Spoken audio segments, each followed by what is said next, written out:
북한 도발에 대해서 미사일이라고 했다가 40분 만에 발사체라고 정정하더니 이제는 도발이 아닌 훈련용이라고 외면하고 축소하는 정부도 문제지만 별일 아니다. 대북 식량 지원 나서자는 여당의 원내대표를 보고 있자니 이 정부와 여당이 과연 제정신인지 대한민국 국민과 국토 수호를 위해 존재하는 것인지 되묻지 않을 수 없습니다.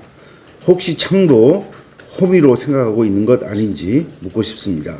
많은 전문가들이 이번 도발이 단거리 탄도미사일인 러시아 이스칸데르형 미사일이라는 가능성을 제기하고 있고, 이는 북한의 모든 종류의 탄도미사일 발사를 금지하는 유엔 안보리 결의를 위반한 것입니다. 정부와 여당은 대한민국 국민의 생명과 국토 수호는 안중에도 없고 북한이 미사일 도발로 추가 제재를 받지 않을까 자기 일보다 더 걱정하고 대신 두려워하고 있는 것입니다. 바로 이것이 정부와 여당의 무책임하고 무능한 민낯이며 우리 군과 정보당국의 기강회의, 무기력함을 드러내고 있는 것입니다. 김연철 통일부 장관이 오늘 개성의 남북공동연락사무소를 방문할 예정이라고 합니다. 북한의 미사일 발사는 유엔 안보리 결의를 정면으로 위반한 것이고, 연락사무소가 위치한 개성은 남북경협의 상징적 장소인 만큼 김연철 장관의 방북은 불필요한 오해를 살 수 있습니다. 북한 발사체 도발 파문 속에서 미사일의 정체도 밝히지 못하는 정부가 뜬금없이 개성연락사무소를 방문한다니 의아하기만 합니다.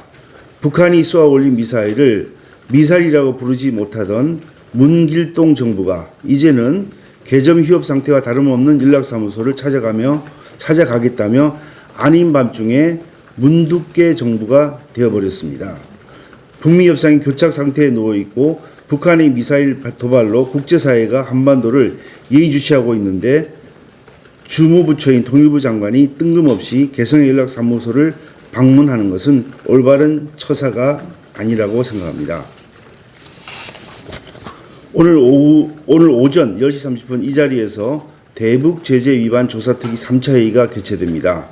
지난 2차 특위회의 당시 관세청 보고에서 북한산 석탄 부정 반입 사건과 관련하여 작년 8월 관세청 중간 수사 결과 발표에서 북한산 석탄은 수수료조로 취득했다고 했으나 검찰 조사 결과 대금의 흐름이 나왔고 수수료가 아니라 대금을 지급하고 산 것으로 확인된 것은 큰 성과라고 생각됩니다.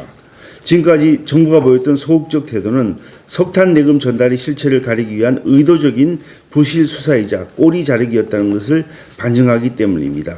이제는 북한산 석탄 반입과 관련된 금융거래의 실체를 밝혀야 합니다. 석탄 대금이 어디로 전달되었는지, 이 과정에 관련된 금융기관은 어디인지, 북한과 거래가 연계된 사실을 이들 금융기관이 인지하고 있었는지, 이 과정에서 정부의 개입이 없었는지 철저한 조사가 진행되어야 할 것입니다. 지난 북한산 석탄을 실은 배가 인도네시아에 들어갔다 압류되었다가 우여곡절 끝에 해제가 되고 다시 석탄을 다른 선박인 동탄호에 환적한 바 있습니다. 그 선박은 목적지를 말레이시아로 해서 다시 출항을 했으나 아직 말레이시아로부터 입항 허가를 받지 못하고 싱가포르 앞바다에서 계속 정박하고 있는 상태입니다. 북한산 석탄을 원산지를 세탁하다가 실패하고 인도네시아, 말레이시아 사이에서 더 이상 항해하지 못하는 소위 말해 목적지가 없는 그런 유령배가 되어 있는 그런 상황입니다. 국제사회가 이 북한산 석탄에 대해서 이렇게 관심을 가지고 더 이상 수출을 하지 못하도록 하고 있는 그런 상황이고, 또 그에 따라서 이 동탄호가 더 이상 어느 곳에도 석탄을 양화할 수 없는 그런 사정이 되었다는 것은 우리도 주시하고, 앞으로 이 부분에 대해서는 우리나라 회사가 처음에 이 석탄을 도입하려고 했다는 그런 의혹이 있는 만큼 철저히 그 의혹을 규명하여야 할 것입니다.